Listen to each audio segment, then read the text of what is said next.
Welcome in to the I-80 Boys podcast. I am actually the main star of this show, though. I am a pro-Auburn hater after last week. Who is this clown? Over here is actually to my left, but on my screen to the right. Who the hell are you? And I'm just a pro-Florida hater is really, I guess, what you could describe me as. I mean, I don't even think I can step foot inside of the state of Florida. Maybe in Miami. They like us in Miami. They like us in Miami. They do. Yeah, they like us there. Everywhere else, though, yeah, might not work out so well. I'm your co-host, old Chunt, over here. C. Hunt. Should be Chode, but either way, we'll leave it at Chunt today. Christian, how the hell you been, though, man? For real, though. Real talk. How you been, man? I've been good. Just trying to get some work finished up and ready to get back onto the grind of the podcast here, talk a little bit of football. You know, I mean, we see a bunch of people in the chat. We got a bunch of Nebraska fans. You know, your people, yeah. Chris.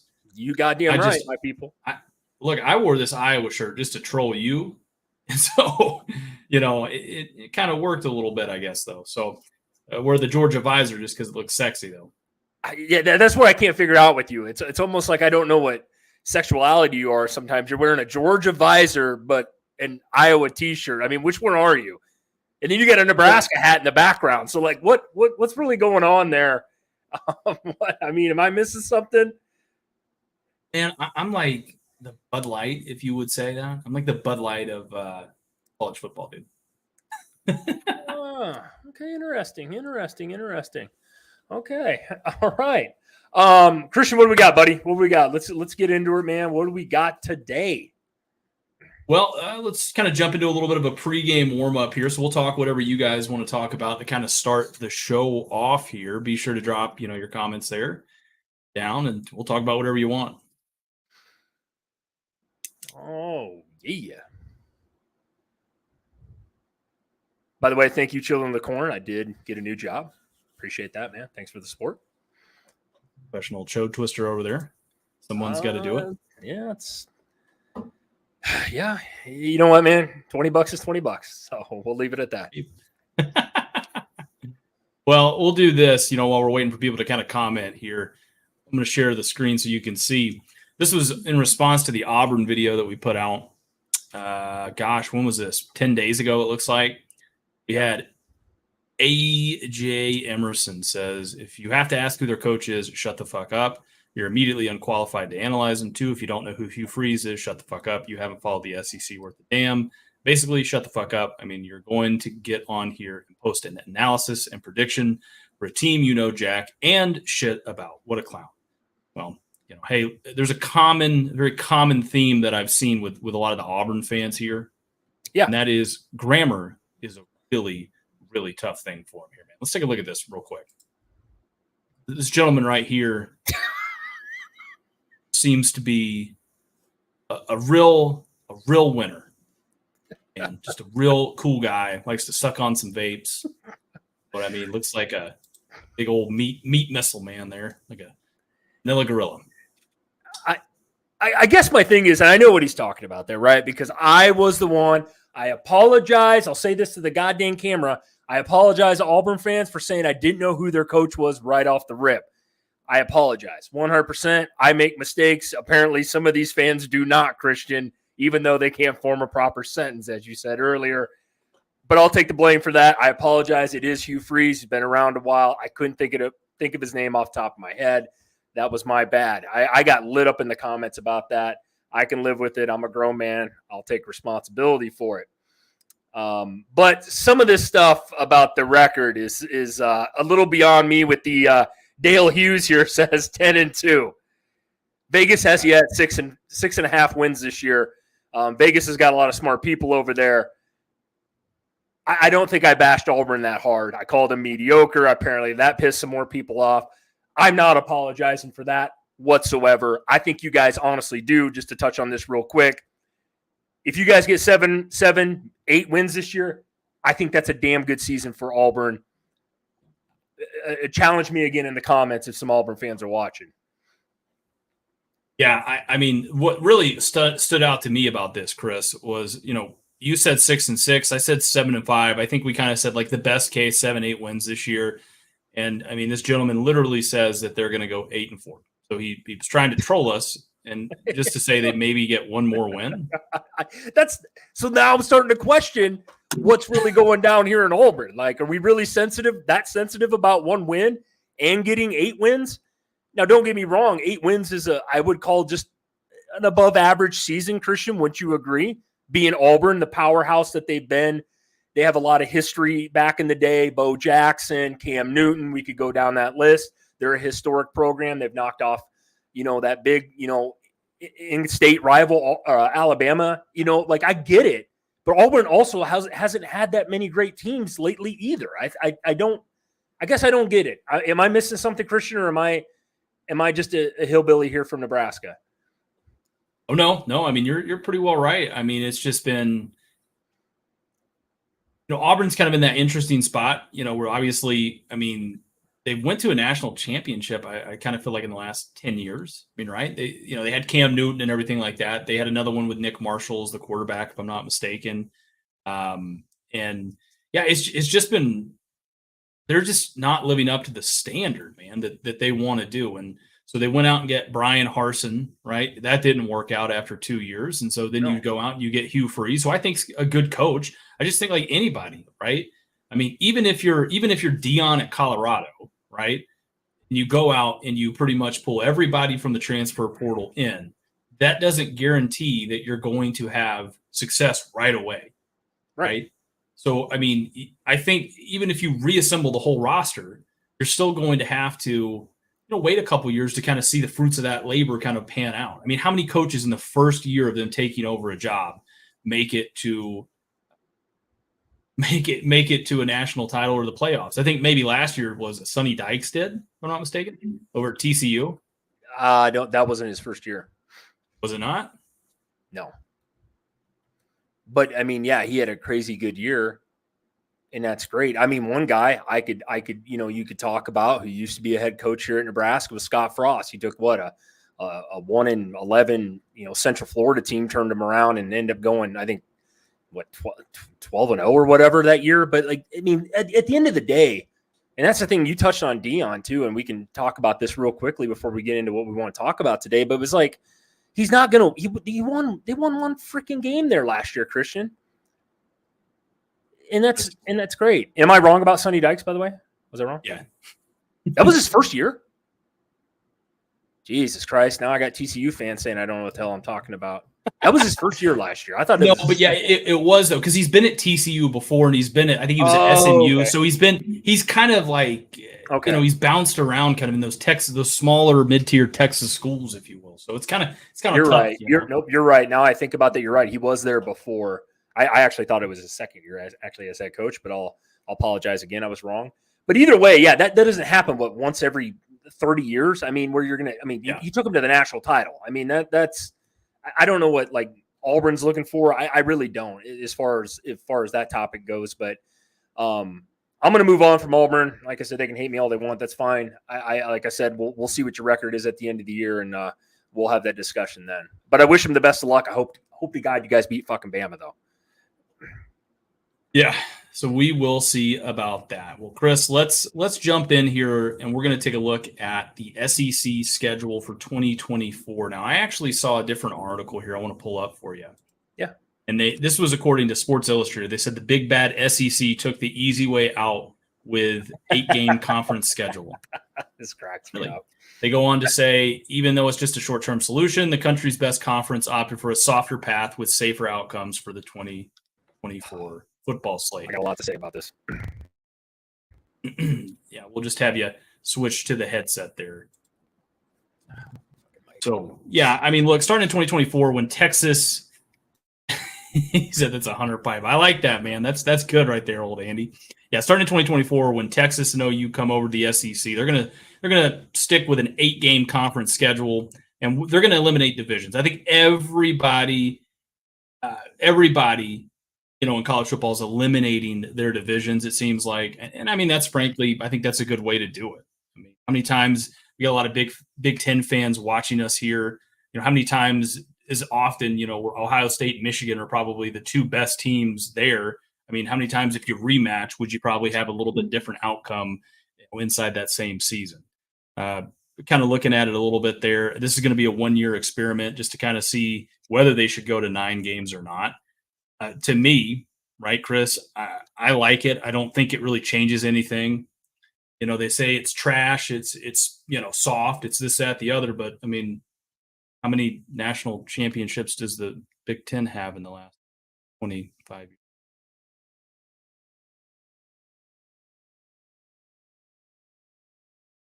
He can't say anything. He's speechless over there. I can't even hear him. So no, it's one of those things where not just all joking aside. I really think it's the rivalries in the SEC are going to be preserved. So you're going to have a lot of the UGA, and you're going to have a lot of the UGA and Auburns. You'll have some Bama Auburns there. Again, you'll have Texas, Oklahoma. A lot of those things are going to be on there for you as well. So, but you're also going to have, and this is a very big thing here for me, you're also going to have some new rivalries that will start to pop up for you as well. Chris is having a little bit of some technical difficulties over there. Give me one. Yep, there we go. All right. Sorry about that, guys. Again, that's the second week in a row. I apologize for that. But no, to add on what Christian's saying here, look, I mean, you guys can say the SEC is trash. I don't agree with that. They've been the most dominant fucking conference the past 2 decades here. But what I do have a lot to say about this, this SEC, easy way out with the 8-game conference. Nick Saban started the year off this year. He won in 9 games, right, Christian? Then he changed his mind a couple weeks ago. I mean, this guy's been crying right and left. Anybody knows me knows I am not a Nick Saban fan. But the thing is again, when you're the SEC, though, I get it. I don't agree with an 8-game. They need to just make it a 9-game, and I think they're going to do that next year when they get Texas and Oklahoma in the mix. So there'll be a 16-team a conference. But my biggest thing is like the SEC can kind of do whatever the hell it wants. I mean, even if they go with 8 games, Christian, they're still going to have probably one team in the playoff, man. They do every year, even back to the days of the old school BCS. You know what I mean? They've always had a team in there. I don't think it really matters. And to be 100% honest with you, this came down to money. They want ESPN to kick in some extra cash to each and every team in the SEC, so they're making money. That's what this is about. Let's be honest. The world revolves around money. Nobody's doing anything for free these days. I think that's what it came down to, Christian. And I think you know that too, right? You're an SEC guy. I think you knew 100%. That as well. Yeah, 100%. I mean, the thing is, too, they'll get to 9 games before it's all said and done. But, I mean, look, even if they go to 9 games, look, they might as well just get rid of some of these cupcake games and go to a 10, 11-game season. You have 1, maybe 2 of those, school for the blinds out there. And then you just kind of go right on through and you expand the playoffs. I mean, that's part of what it is. They know, and we know, that everybody wants to see these bigger marquee games. It's better for TV. Right. It kind of fucks the smaller schools out of that paycheck, which, I mean, I think even Dion was saying it. Dion brought it up, and I hate to do that, but I mean, he is right. He talks about some of these smaller schools that maybe get paid $1 million, and then they gotta spend most of that on traveling, hotel, food, band, cheerleaders, whatever have you, just to play. So they could be losing money to go play these games. So yeah, it sucks, but in a way, I kind of see it too, Chris. And we brought this up, I think, last week. I think for me, like, you look at what the NFL did just a while ago when they moved it to 18-game season, right? I think for me, I mean, college football could very easily be on that verge, right, of upping the number of games they make people play. I mean, could you see that happening as well? Yeah, I could. I think, I mean, it's a copycat league, right, in both sides. NFL wants to implement more college-style pro offense or spread-style offense. You see it all the time. Remember the Wildcat, Christian? How big it was in college? They implemented in the NFL for a couple of years, right? And it took NFL defenses a year or two to figure it out. No, I could see them doing this, and I think a lot of this reason is too also is like you said it. You just touched on about Colorado. Some of these teams already have teams scheduled this year, like the small non-conference schools, right? Like your Georgia Southerns of the world, or Troy, and teams like that. They would have to buy them out and still pay them and then not play them, right? One of those teams that is in your non-conference schedule. I think it came down to money. Some of the smaller schools like Vandy, maybe Arkansas, Kentucky does. I mean, I know they have plenty of money, but smaller schools in the SEC, for example. I think a lot of that came down. I also was reading an article just the other day too, they said that A&M, or not, excuse me, not A&M, but the Longhorns and Oklahoma both said if their vote didn't count, obviously because they're not in the conference yet until next year, that they wanted a 9-game season. That's why this is only going to be, this was just a 1-year vote. So next year they're going to do a vote again when they get Oklahoma and Texas in there. And I think it's going to change, right? I truly do, Christian. I think it's going to be 9. I could see it bumping up even to 10 at this point. Again, the SEC is tough all the way around. I mean, it really is. There's a lot of good schools in there. Like I said, I'm not an SEC dick rider. I'm not, but you're blind if you don't think the SEC is not the best football conference in America, and it has been for quite some time. Yeah, I mean, don't get me wrong. I think the Big Ten's on the. I mean, I want to say it's on the come up. I think they're getting closer. You know what I mean? I think with everything that's being done, as far as the NIL, transfer, everything like that. I honestly think that it's just kind of even in the playing field out, and it's dispersing talent, around the country. So I don't think it's that much longer. I mean, again, with expanded playoffs and crazy shit like that, it probably will not be too long before we start seeing, some crazy things start happening in the SEC. Maybe. I think it'll just be a little more equal for everybody out there. Right. No, and I agree with you, man. I think it's going to be, again, at the end of the day, I know Saban threw a fucking fit because he's got his schedule has got to include those 3 games every year. I think it's, what is it? It was Auburn, LSU, and Tennessee. Well, big fucking deal. I mean, there's other schools that are going to have to play the other 6 conference games that might be tougher and including those teams. So like, Saban kind of runs the SEC in a way. He always kind of has. He gets his, he seems like a ball baby anymore. Honestly, it's kind of weird. I think that's because he's not winning national titles. And hate to say it, Christian, but your team is. I think that bothers him a lot. But I'm not going to touch on Saban. This is a Saban podcast, but it just seems like it just seems like every time I see that guy like crying on national television about something the SEC is now implementing, and then it's like, oh my God, dude, you're Alabama. You won 5 out of 10 there for a couple years ago. I mean, I would give my other testicle to see that, Christian. I mean, that would be amazing if Nebraska did that. I think you would even be happy if Georgia, what they're trying to accomplish right now, you guys have won, 2 in a row. Like it don't come around a lot, man. It's pretty rare air to be in that conversation. Oh, I mean, it definitely is, man. You ready to talk a little more shop here real quick before we get into Baylor? Let's do. Yeah, let's do. We got the Florida guy back here, man. This guy really hates us, doesn't he? Jeez. I know, man. It's like, look, I was thinking so long, I'm just glad that he was able to come back and, we're able to kind of chat with him. I think that's awesome. He's going to start his own podcast.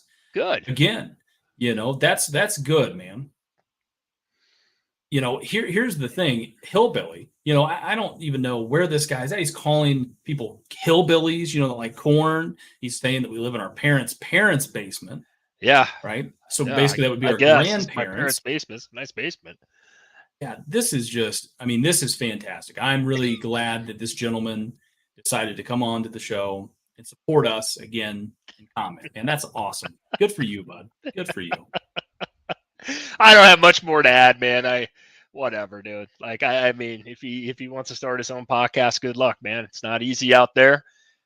We put a lot of work into this, and I guess if we're living in our mom's basement, so be it. I guess this is my mommy's basement, Christian, and we're 2 grown-ass men, I guess, if that's what you want to say, and that's fine. Like I said, I'm not going to sit here and make this podcast about somebody I definitely don't know, but I'll tell you what, man. No, it is what it is, man. We got haters all across the country, and that's okay. We're going to speak our opinion, and that's okay, man. I'm all here for constructive criticism, but yeah, some of this stuff is a little outrageous.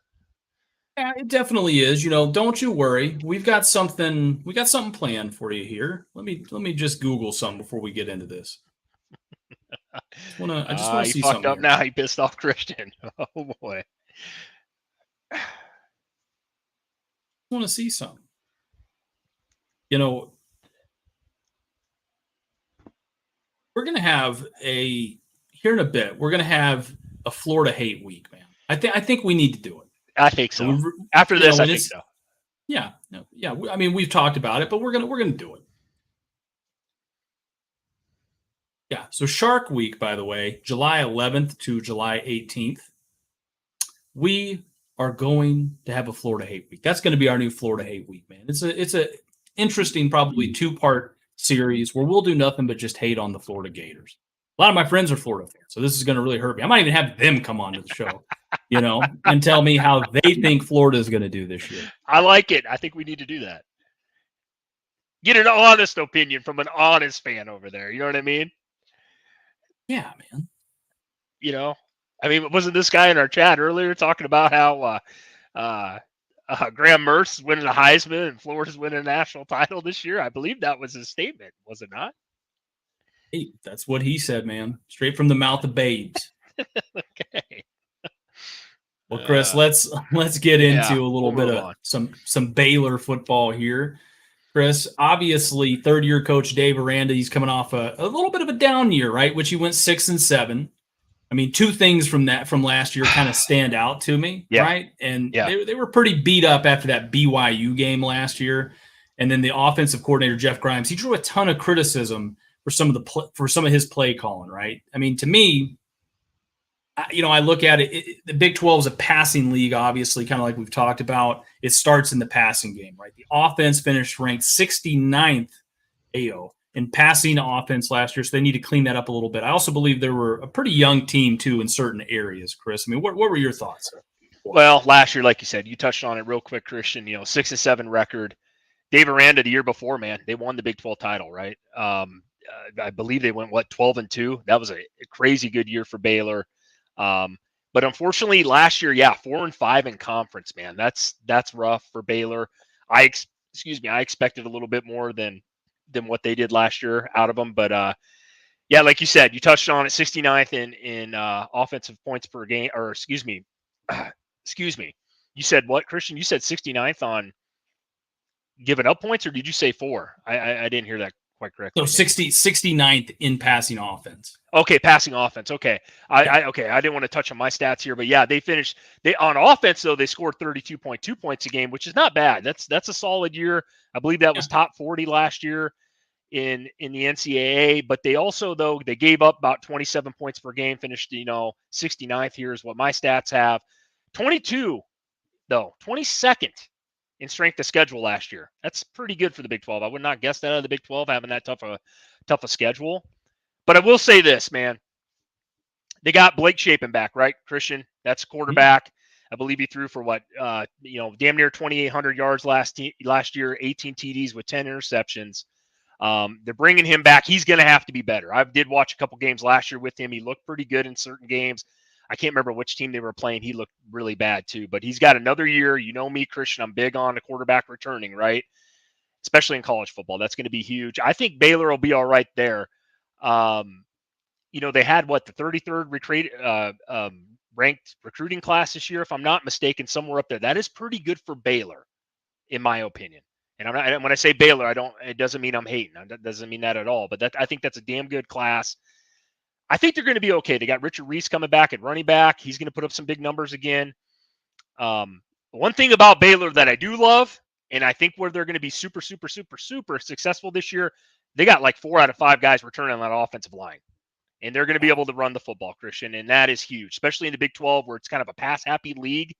If you can establish the run the ball, I put them up there competing. And we'll get into, schedule breakdown here shortly, guys. But, I do put Baylor up there with the Texases of the world in the Big 12 competing for that title. I'd like to hear your thoughts as well, Christian.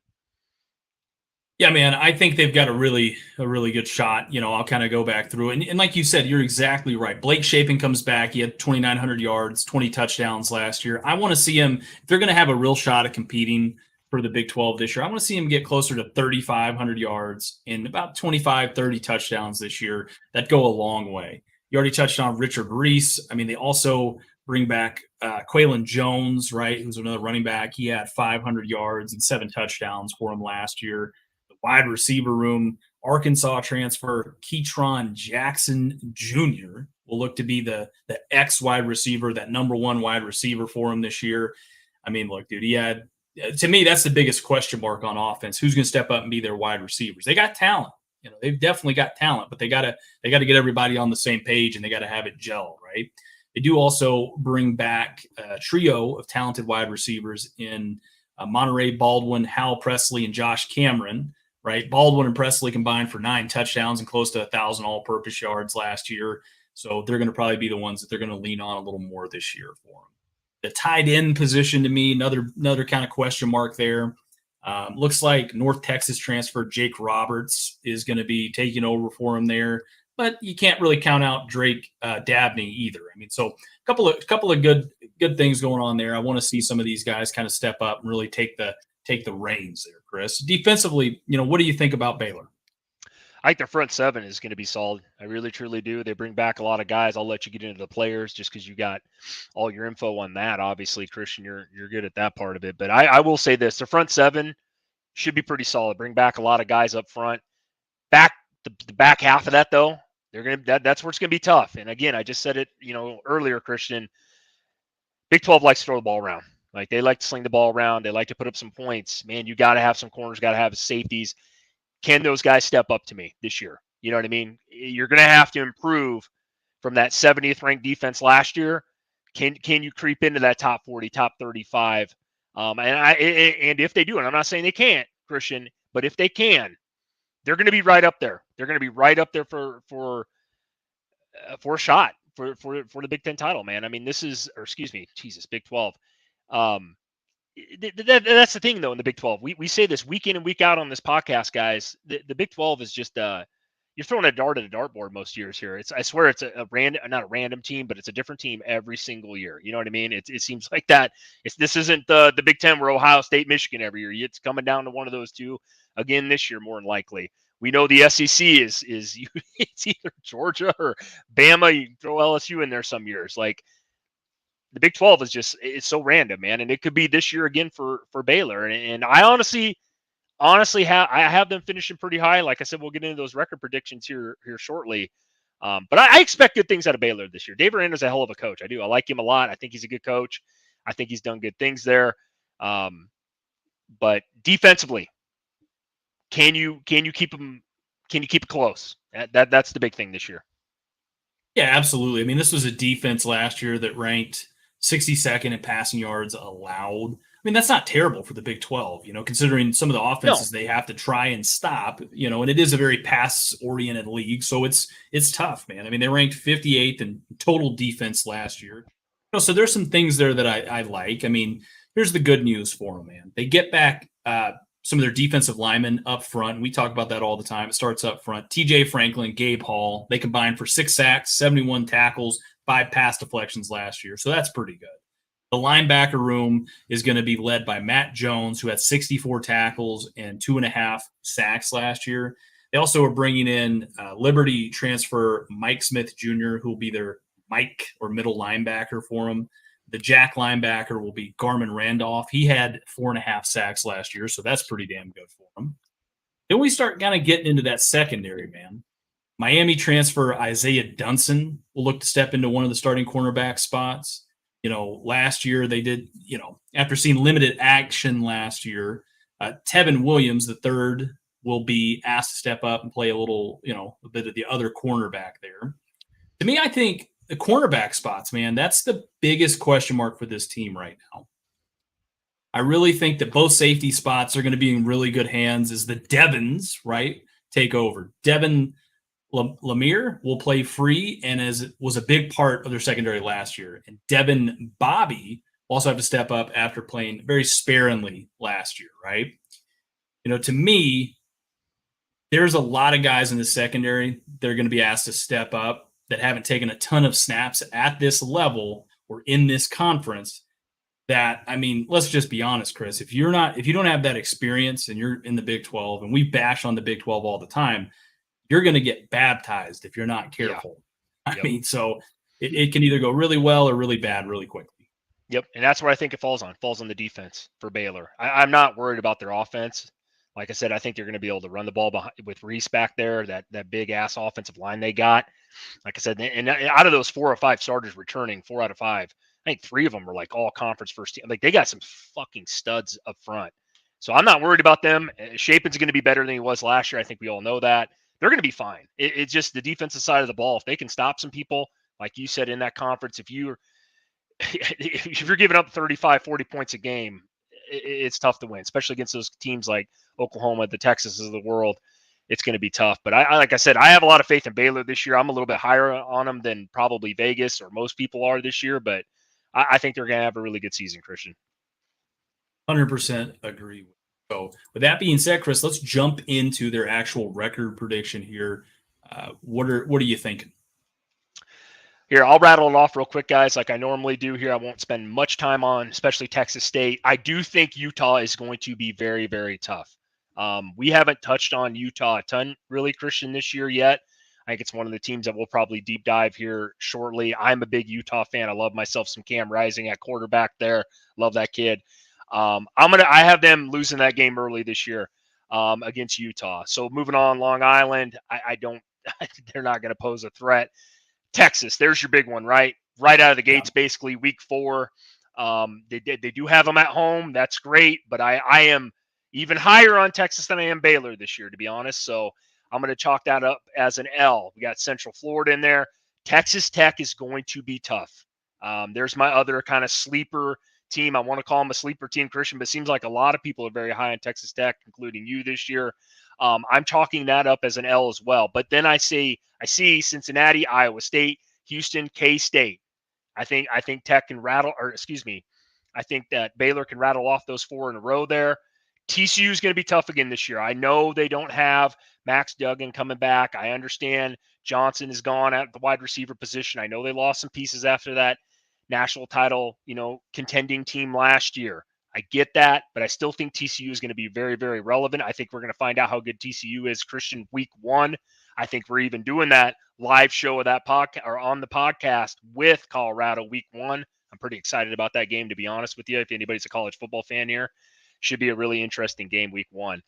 So overall, I think they beat West Virginia at the end of the year. So I actually rattled on a little longer than I wanted to about this schedule, but it's a tougher schedule, I think, for Baylor, but I honestly see them, and I have them going 8-4 this year, Christian. I think Vegas has them at 7.5, so I'm pretty close as far as what I guess you want to call the experts think type of thing. What do you think, Christian? Where do you guys, where the hell these guys ending up? I thought we were going to agree for the first time in a long time. It's not going to happen. This, no, man. I got them going 7-5. Okay. These guys in the comment section, they were exactly right. I pegged them at 7-5. I got them with losses to Utah, Texas, Kansas State, TCU, and I think they will split the UCF Texas Tech series there, right? So they'll win one and lose the other. Okay. So that's the 5 losses that I've got. I mean, could they beat both of them? Hell, I don't know. It's the big 12, man. Nobody really knows until we start playing. So. But yeah, that's kind of where I feel comfortable with them at. I know 8-4. I was debating 8-4, but I just, like I said, gut told me 7-5. I got a question in even chat. Would it, and I'm very high on Utah, right? And Christian, I want to directly ask you this question, buddy. If they beat Utah, would this change your outlook a little bit? I'm just saying that's week 2, early momentum. I say this a lot, guys, on the podcast. I'm sure everybody's fucking tired of hearing me talk about it. I think teams, when you start the season, where you end the seasons, you're a different team, right? Either that's good or bad. We see that a lot in college football. You start in September and where you're at, in December, totally 2 different things. But Christian, if they do knock off a Utah team, which I think if I'm not mistaken, you're relatively high on this year. I know I definitely am. What if they knock them off? They go into that Texas game. I mean, do you think they ultimately have a shot to knock off Texas? That's actually where I'm more at with you on this question. You don't see it happen. You think Texas is that much better with Quinn Ewers? I mean, they got probably the best wide receiver, duo in the Big 12, probably in the country, to be honest with you. Let's just throw it out there. I'll say I think Texas. That's a tough game, man. I don't think that they can beat Texas this year. Okay. Just because I like Quinn Ewers, I think he's a hell of a quarterback. If he were to get hurt before then, let's just say, and I don't wish that or hope that happens, but I mean, Malik Murphy is a very capable number 2 guy, and I do think you hit it right on the head there. They do have one of the best wide receiver rooms in America. Yeah. So Yeah. I think for me, this is, and then we talked about their secondary, man. I think that's a tough matchup for them. Okay. I think Baylor, I will put it this way. I think Baylor's good enough to compete for a Big 12, for a Big 12 championship this year. But I think Texas is good enough to make it to the playoffs this year. Wow. I think that's kind of the separation that I'm starting to kind of get as we get closer to the season there. Okay. No, I love it. I was just kind of curious.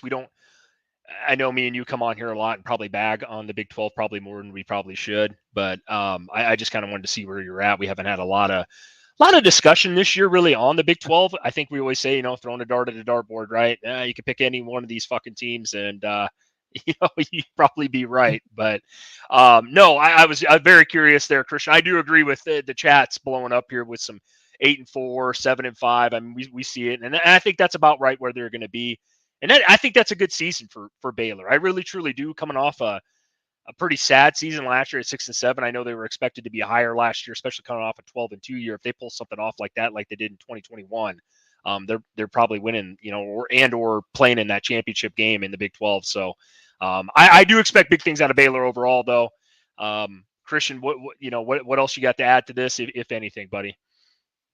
Yeah, man. I think again, would it surprise me this year if they go 8-4, 9-3? Absolutely not. It would definitely wouldn't. Would it surprise me if, for whatever reason, they went 6-6 or 5-7? Yeah, no.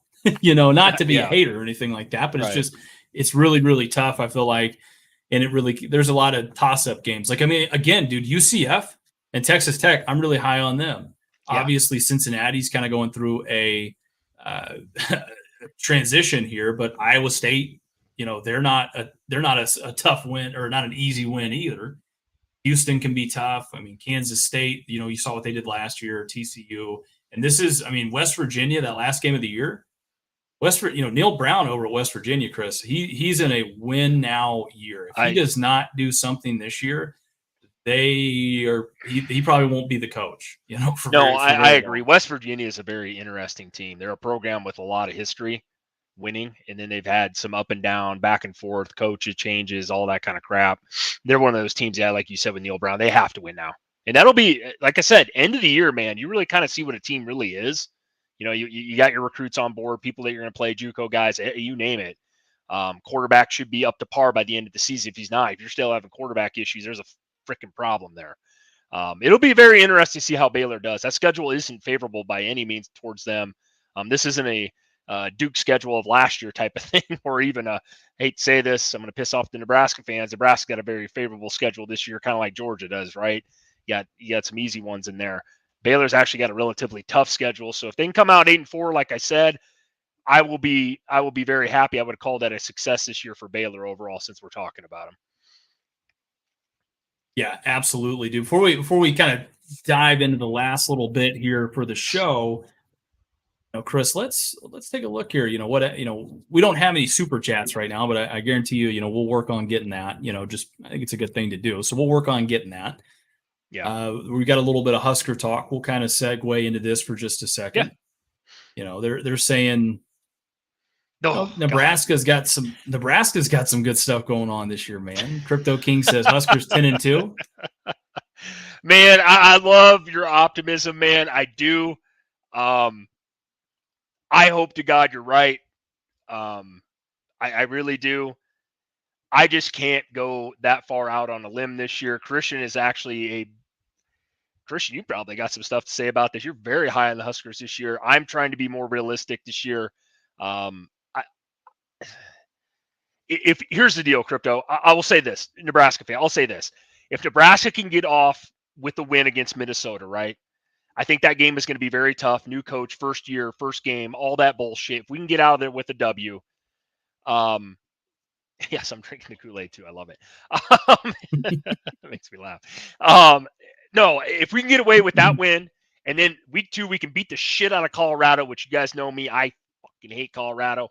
If we can get away with 2-0, I do think we have a shot then. Minnesota scares me quite a bit. I don't think we're beating Michigan this year. I am incredibly high on Michigan. I have them in my preseason rankings right now as number 2.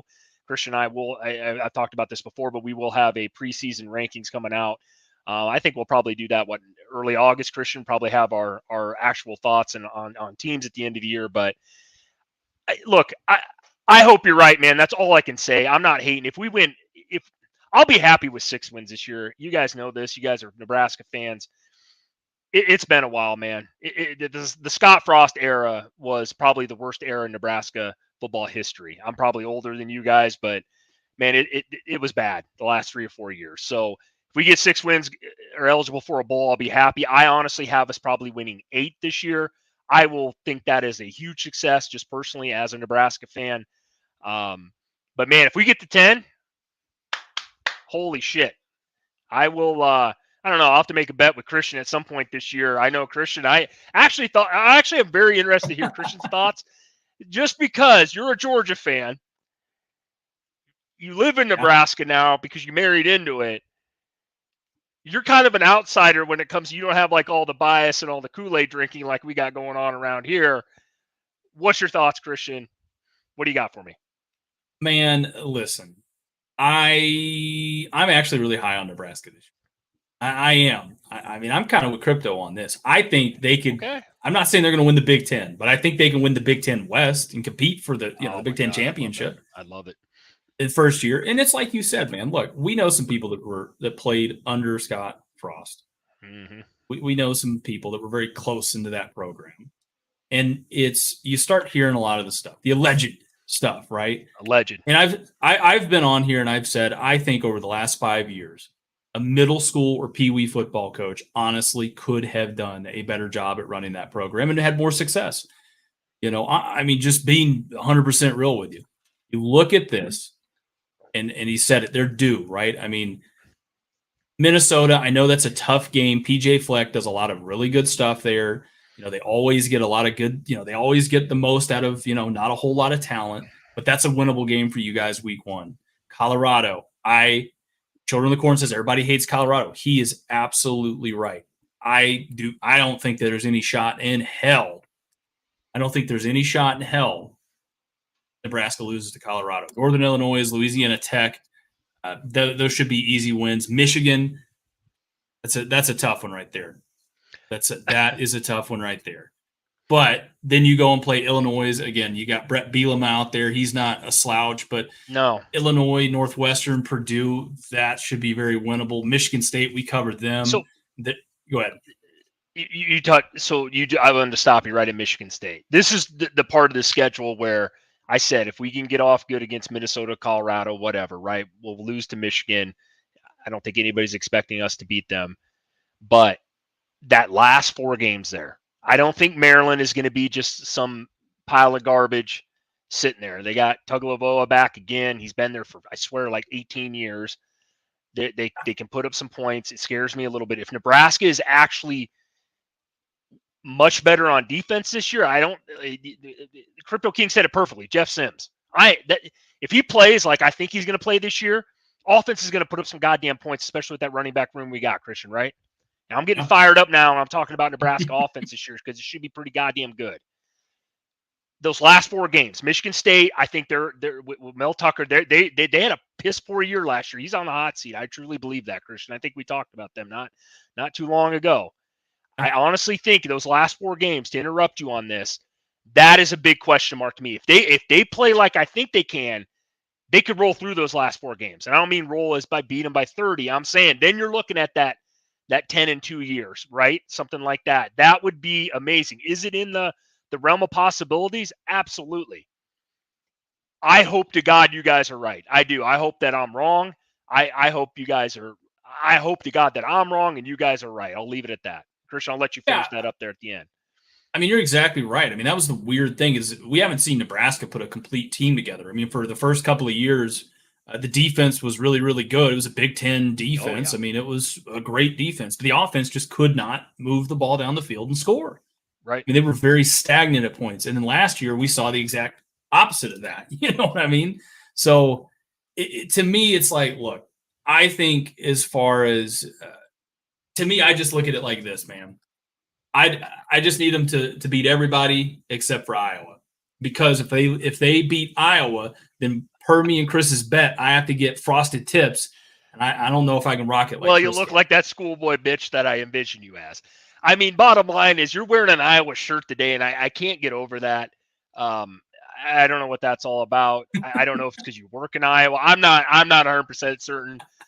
That might be something we have to discuss off the air about your attire, what you're bringing onto this podcast anymore. You got Georgia shit, like I said earlier, in the background. I don't know what you're doing. I don't even know if you know what you're doing. But no, you're right, man. And guys, I do want you guys to be right. I'm very passionate about the Huskers, man. I really, truly am. I hope you guys are right. I hope this year is there. I hope we can compete for that, for that West title or whatever. I truly do. I think we have a shot at it. I do. I'll be able to tell you guys a lot more after about week 2. If we're really looking like we should, we're 2-0, and the offense is clicking, which I do truly think that Matt Rule's got this thing figured out. I mean, even looking at the spring game, I loved you guys brought up the fullback. Exactly. That's what I want to see. Old school Nebraska football. It starts up front, offensive, defensive line. We got some guys. We did really good in the transfer portal this year. We had a decent recruiting class, especially after Scott leaving. Matt did a great job of bringing people in. We're going to be fine there. It's just more of not shooting ourselves in the foot like we do every fucking year. That always seems to be a problem. I think that hopefully that left with fucking Scott Frost, man. I hope that's gone. I apologize for cussing about this, but I'm pretty passionate about it. I want to establish some sort of identity as a Husker team once, man. It has been 5 years, 6, 7 years, honestly, even going back to the Mike Riley days. We haven't had an identity. I mean, what are we? You know what I mean, Christian? And that's something that has really bothered me, and I'm glad I got to say it on air tonight. It's like, I want to know what we are. You know what I mean? Yeah. I'll say this, Chris. It's funny we bring this up. I had a conversation today with an 87-year-old woman, huge Nebraska fan. He says, we were just talking about Nebraska football and everything like that. And she just said, yeah, the great thing about Nebraska football was under Scott Frost, they weren't tackling in practice. And now they're tackling again. So I feel a lot better. And I pointed that out. Obviously I brought that up to you in, what was it, last year's spring game? I was like, hey man, they're not tackling. I mean, that's not good. And everybody said, no, it's just a spring game. You can't glean anything from that. Well, I can tell you right now, that ended up being their biggest problem last year. And then you look at this year, they're tackling in spring. You can tell they were practicing tackling a lot more, and they looked physical. I mean, the offense moved the ball, which you want to see. They converted on some plays, and the defense held them, and they flew around, and they didn't look lost in space. I thought that you look at the big teams like Bama and Georgia. A news article just came out, I think, as far as Jahmyr Gibbs. He was talking about, he got drafted by the Lions. They were talking about practice. AI talks about practice. Practice. Talking about practice. Yeah, we're talking about practice, and it's like, he said at Bama, they were so much more physical in their practices. And then at the league, they're not really doing that, Yeah. So to me, that's the mentality you have to have at the college level. You have to practice 100%. That physicality. I also understand, hey, there's some people out there that have that sentiment of, well, we're not Alabama, we're not Georgia. We don't have a 4 or 5-star guy lined up ready to go if somebody gets hurt. And that's just it. People get hurt in this sport. It is a physical game. So you need to have them rep and you need to rotate. And that's why you see a lot of kids transfer out of Georgia and Alabama all the fucking time, is because they don't get to play. They can go to Miami. They can go to, Michigan State or somewhere like that, right? And make it to the league because they get to be the only guy that does anything. To me, I just look at this and I just say, look, man, I think Matt Rule is going to come and he's going to bring the juice that they need. They got a great season this year, low end, 8 wins, high end, possibly 10, 11, hell, probably 10, 11 wins, right? I'll drink the Kool-Aid, even though I'm on a diet. Are you though? Hell. No, I got to give you some shit. No, I mean, no, you're right though. I mean, it is. Like I said, when my dad was the same way when he found out and heard that they weren't tackling in practice. I mean, he like lost his shit. I'm like, yeah, I don't know why in the hell. What is this? I mean, we're playing flag football. Are we running around with skirts on? I mean, what are we really doing? Like, it's college football, dude. It's a physical sport. You said it best. We signed up when I was a little kid. You got to sign a waiver form, right? Your parents do. You can get hurt in a sport. Jesus Christ. Like, this is what it is, right? So I don't know, man. I all I know is, like I said, you guys overall about this Nebraska topic, man. I hope you guys are right. I truly, and I'm not on here saying like, oh, Chris is just, playing it safe in case they do win 10. He can be super pumped. No, I'm just trying to be more realistic here when it comes to, first game of the season. That Minnesota game scares me. It does. Not that I'm scared of PJ Fleck in Minnesota. It's more just like first game under Matt Rule. Jeff Sims, first time being a quarterback here in Nebraska, new style offense. Like, it's just a lot of things. I think that Matt Rule is going to have us where we need to be. I truly do. And I think I honestly think we could roll Minnesota. I'm not scared of Minnesota. They don't have Mo Ibrahim back there anymore, getting 40 freaking carries a game. He's gone. It's just, can we get that W next week? Roll Colorado. That's my big one. That's the one if Deion Sanders beats me week 2, dude, I'm going to be deflated. I'm not going to lie. I can't stand Colorado. I can't stand these Deion fucking fans that have never watched college football. And I swear all they do is just fans of him. Probably never watched, honestly, a college football game in their life, judging by what I see in our comments most days. But here we are, right? We need that W with Colorado, old rivalry. So, like, if we can get off 2-0, dude, then I might be on board and be saying, you know what, 10-2 this year, it's coming. Get the hell out of the road. Yeah, real quick, I want to touch on this before we jump into this here, man. Chris, I mean, dude, think about Georgia Tech for a second, man. Mm-hmm. They got Jeff Sims and Jahmyr Gibbs that transferred. And they couldn't do shit there with old I know, Jeff Collins. Scary, isn't it? Yeah, both those guys played together a couple years. This wasn't the SEC they were playing. They were playing the ACC. Yeah. Isn't that crazy? It is. It's funny you bring up the ACC because that actually brings us to your favorite topic of the show. Chris, I'll read it for you here. Hot take, UNC doesn't make it to the ACC championship. What are your thoughts? All right. I'm going to be quick with it. No, they don't. And I'm going to tell you why. Obviously. Last year, they gave up 31 points a game, Christian. That shit don't work. 31 points a game. Dead last in yards allowed and points in the ACC. But on the flip side, right, Christian? My guy, the guy I've been talking about, bragging up about the Heisman, Drake May. Right? Guy threw, I think he was what? I think they had like the number 2 offense in the ACC.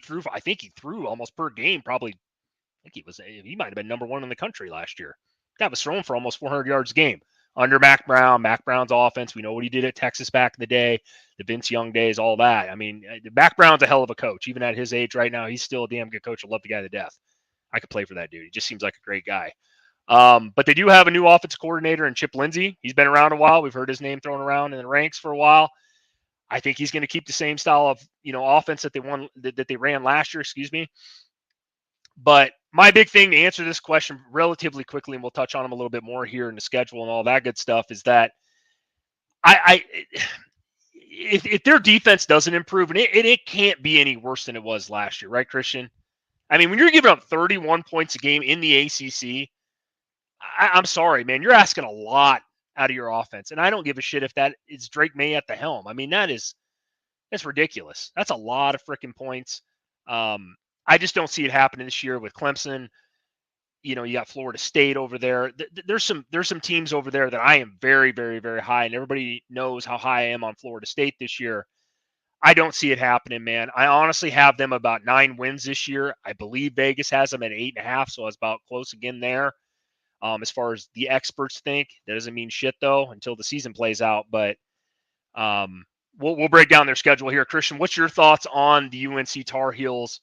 What do you got, man? Yeah, I think, look, since the ACC did away with divisions last year, I think this could be very interesting. Yeah. UNC every year starts out really overhyped, and then every year what happens? I mean, every year they lose a game in like crushing defeat. That almost happened like very early last year against App State, right? I mean, how many years can you really say the same thing before it starts getting old? Well, it wasn't, not to interrupt you here, but wasn't last year they won a bunch of games in a row, were like 8-1, and they lost like their last 3 or something like that? UNC did last year. They were way up there. I got their schedule. Their schedule from last year right here. So yeah, this is last year. So I mean, they started off, beat Florida A&M barely. That was a good game. That was I think that game went into overtime. No, it didn't. It came down to the last second. And they pulled ahead and beat them. Wow. They beat Georgia State. They lost to Notre Dame. Went on and beat Virginia Tech, Miami, Duke, Pittsburgh, Virginia, Wake Forest, and then Georgia Tech, who had fired Jeff Collins at that point. So it's kind of an interesting thing here. That's why I think Georgia Tech's going to be a lot better this year than what a lot of people are going to give them credit for. But they went, anyways, they lost to Georgia Tech, NC State, and then Clemson.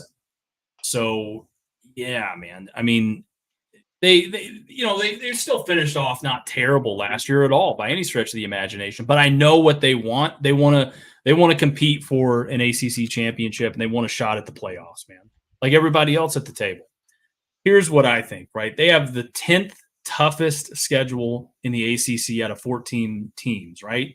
So in theory, they have a good shot at making it to the championship here. The ACC championship anyways. Let's look at their schedule, Chris. Week 1, South Carolina. 2, App State. Week 3, Minnesota.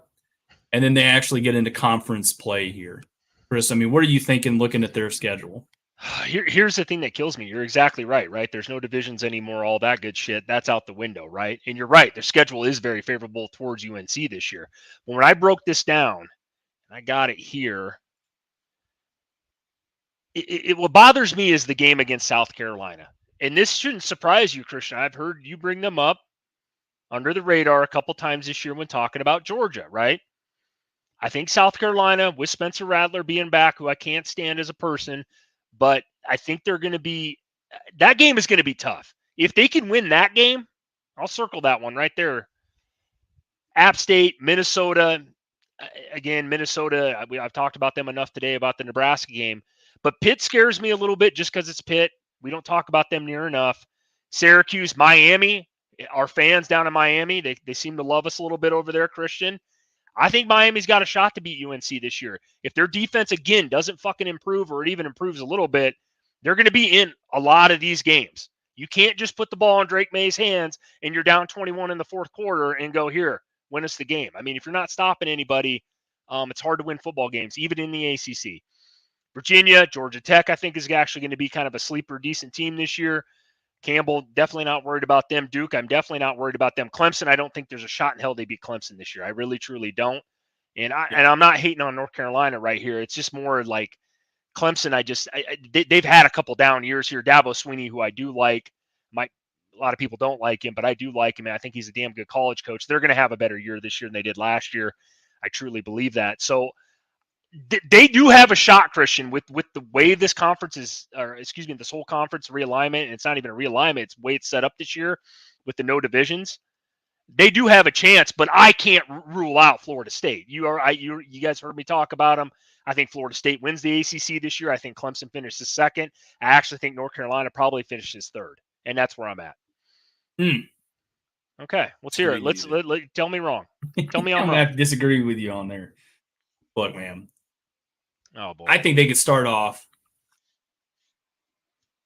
I think they could legitimately start off 0-3 and still make it to the ACC champion. I get what you're saying. So you're telling me though, Miami, Pitt, Georgia Tech. I'm not throwing Duke in there. Even NC State, for the love of God. If their defense plays like it did last year, I know you're not even that high on Drake May like I am. What are you going here, Christian? Are you switching up 180 on me now? Well, I hadn't looked at their schedule until right now. So let me do something real quick, just because I don't want to. So here's the thing, man. Pittsburgh got a new quarterback this year, if I'm not mistaken. They do. Syracuse is Syracuse. It just depends what year you're looking at. They could either be really, really good or a trash can over there. Miami. Again, Miami's not going to be an easy game for them. No. But I think they could beat Pittsburgh. I think they can beat Miami. Virginia and Georgia Tech. Even though they lost to Georgia Tech last year, and I do think Georgia Tech will be better this year, I think they could absolutely beat both of them. Campbell, not even a thing there. Duke, Yes, Duke gets a good bit of players back, and they had a shit ton of wins last year, which was surprising. They had that pud schedule though, like literally played nobody. So theoretically speaking, right? Again, they could have 1 or 2 losses. Again, we're talking about the ACC championship here. So I just think that if they're going to have some losses, maybe they lose early on, but they can win out here. And really, to me, their schedule comes down to they might have some surprising loss here and there to like Miami or Georgia Tech or something like that. But as long as they win the rest of those, and if they could somehow figure out a way of at least splitting the Clemson-NC State series, right? They got a shot. I think they could beat Clemson this year, dude. Man, I do not. Why? Why all of a sudden I haven't heard you utter UNC out your mouth all year long, and then all of a sudden, that's right, because that's right, chat. He doesn't like Florida State. He's been hating on them. No. You did. Listen, I'm not saying they're going to beat Florida State. I'm just saying the take is that they don't make it to the ACC championship. I'm just saying, look, I think Clemson lost a good bit of players this year. Now, granted, they have some good talent coming back in, right? But at the end of the day, man, that's a tough thing. I mean, you look at DJ, their old quarterback, right? And we've talked about this several times on the show. He actually didn't have a terrible year last year and still was being criticized for it.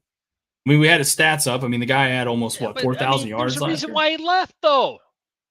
Yeah. Look, I get it. You got to win. You got to produce. And they got a young kid in Cade Klubnik that's going to be their quarterback there. But the question is, to me, and I haven't really done a super deep research into it for Clemson, but I don't know, man. Like, I'm not really all that excited about who Clemson's going to throw the ball. Like, who are they going to throw the ball to? Who's the big name receiver at Clemson that's jumping out? They don't have a DeAndre Hopkins or even a Joseph Nada.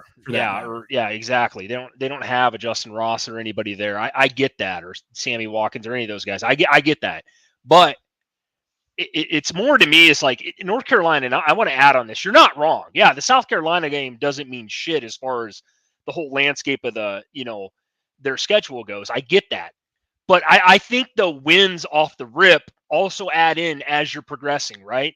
If they start off 0-3.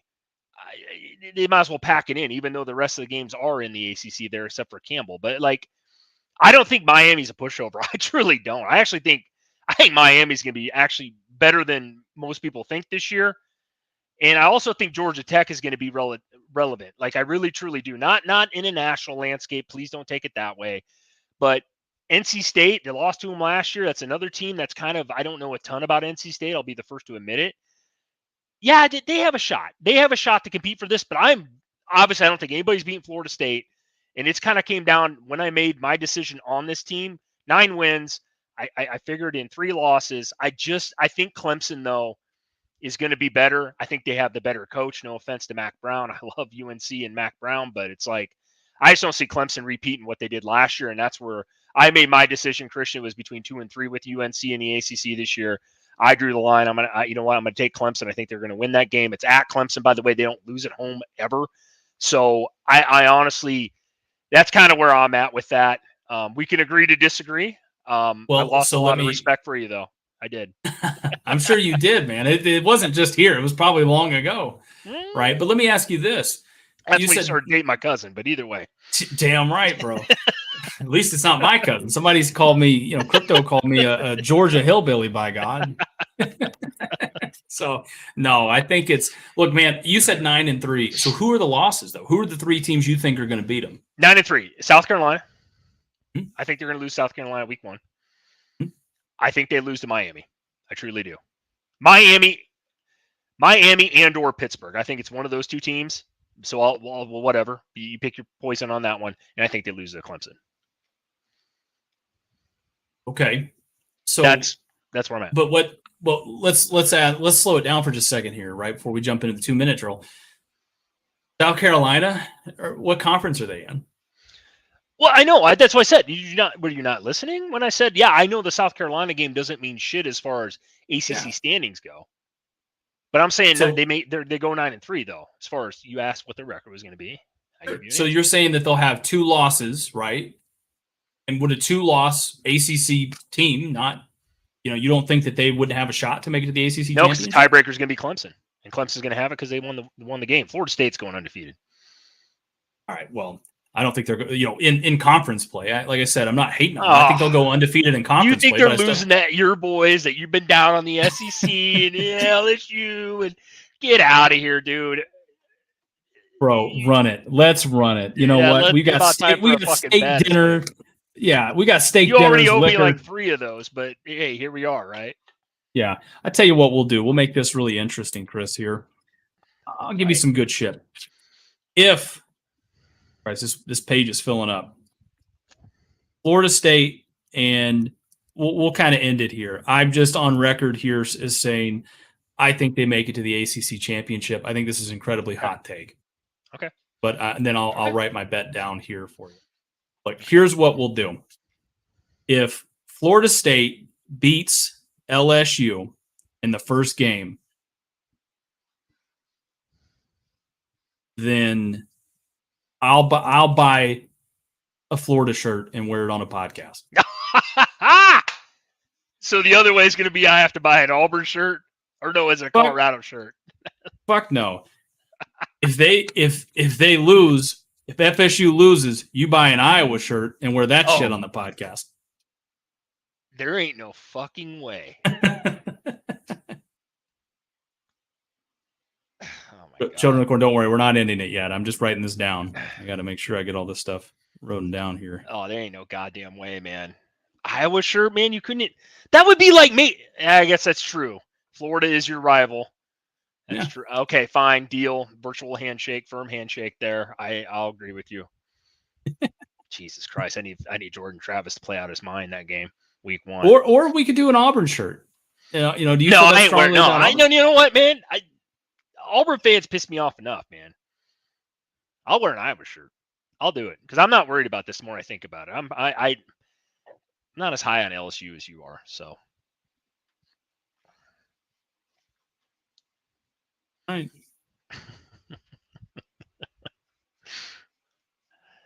Locked in there. Locked in the stone. Locked in. Let's go. All right, so we'll jump into the 2-minute drill. Obviously, it's not 2 minutes here. It'll be longer than that as long as you guys are commenting. We'll talk about literally whatever you guys want to talk about. I mean, Crypto says he wouldn't even use an Iowa shirt to wipe his ass. Thank God we're not stranded in the wilderness there, man. Yeah, I'd use my hand sock. Sacrifice a sock if I had to. Even if I did have an Iowa shirt on. No. Oh, I get it, man.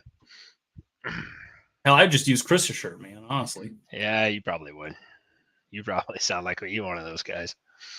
Chris, you look like a guy that would wear a tap out shirt over there, man. No, never on. I watch UFC, but no, hell no. No, I ain't one of those dudes, bro. Come on now.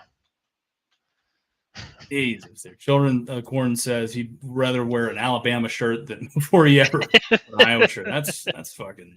Actually, I would too, to be honest with you. And my hatred for Nick Saban, and it has nothing to do with his success in Alabama. I just can't. And I'm not even like I'm actually relatively high on Bama this year, man. Way higher than you are. I mean, they got 2 trash bags as quarterbacks back there, and then they brought that clown in from Notre Dame, and they think it's going to resurrect him back there. And I don't even think that's going to happen this year. I think Saban even knows it. Yeah, I think so too. One of the Corn says, how well do we follow UFC? Follow it here and there. Conor McGregor, my favorite fighter of all time. Not even going to sit here in front on it. I put him up there. He's one of mine. But I mean, I watch, like, if they're it's odd that the kids don't have something going on a weeknight or a weekend like that. Excuse me. So I don't get to watch everything, but I will. I'll drop $100 every once in a while. Watch the main event.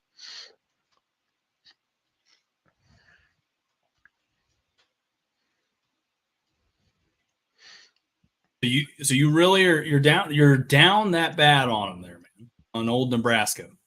Me? Yeah. How is it down when I say 8 wins? That's double of anything that we've done.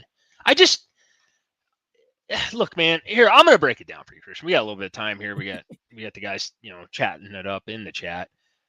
How do you guys think that, like, it seems to me, I know Nebraska fans are delusional. We have a delusional fan base over here, dude.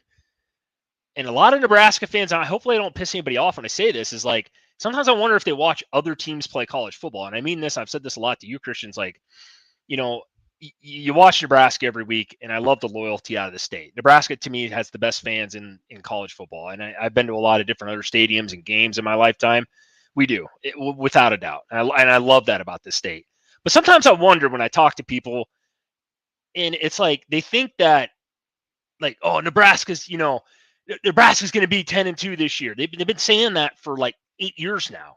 And I always ask the question, like, do you guys watch other football, like the Ohio States of the world, or Alabamas of the world, or the Clemsons, or the Georgias, the USCs, these teams, the powerhouses? Oh, no, not really. Every once in a while when they're on TV, I might catch half a game. Well, like, watch those teams play and then look at the way that we've played the last decade. There's a big discrepancy in talent, man. And I'm not, and it doesn't mean I hate Nebraska. It's just like, you know what I'm talking about right here, Christian, right? There's a huge discrepancy in talent. My point is that I don't want to, like, sit here and say that we're going 10-2. Is it possible? I said it is. It's definitely possible. You give me that first game and you ask me after the first or second game of this year, Christian, I'll give you an honest assessment. And I do follow the shit and study the shit out of Nebraska football. I know people in the program. I just don't know. If we start off slow, which is a possibility, with a new quarterback and a new head coach, we could lose. God, I can't believe I'm going to say this, but maybe we lose Minnesota. Maybe we possibly lose fucking Colorado. Okay, there's 2 losses there, man. You're in an uphill climb now.